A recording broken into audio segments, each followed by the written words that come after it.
Rakyat Negeri Sembilan telah membuat keputusan dalam pilihan raya yang baru yang lalu kita lalui. Terima kasih ke atas kehadiran semua. Keputusan itu adalah terjemahan suara rakyat terhadap kita. Kita perlu menerima keputusan tersebut dengan hati yang terbuka dan melihat berbagai faktor yang membawa kepada keputusan itu. Kita tidak boleh menunding jari kepada rakyat. Kita tidak boleh mengatakan rakyat tidak faham.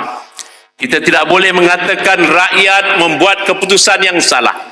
Rakyat mempunyai hak untuk memilih. Dan rakyat mempunyai tanggungjawab untuk memahami. Dan kita harus bertanggungjawab untuk memahami mengapa mereka membuat pilihan tersebut. Kalau rakyat menolak kita, persoalannya bukan mengapa rakyat tidak memilih kita. Persoalannya ialah apakah yang menyebabkan rakyat tidak memilih kita? Itulah soalan yang mesti kita jawab dengan jujur, bukan mencari kambing hitam, tetapi untuk mencari jalan keluar.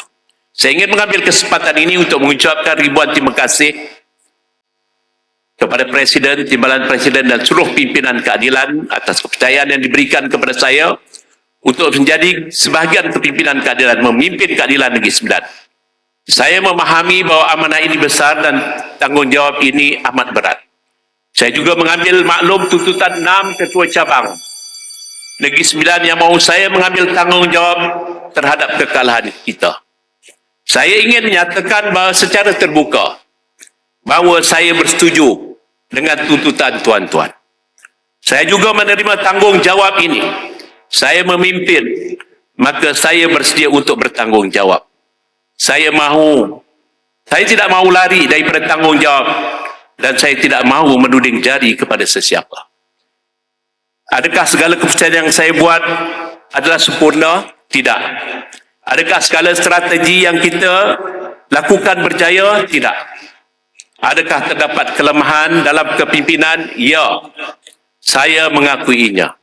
Atas segala kekurangan dan kelemahan sepanjang saya memikul amanah ini. Saya juga mengambil maklum bahawa apa sahaja keputusan yang akan dibuat oleh kepimpinan parti terhadap diri saya bersedia menerimanya. Jawatan bukan milik saya, amanah adalah milik parti. Jika parti melihat ada keputusan yang perlu dibuat demi masa depan keadilan, saya akan menghormatinya.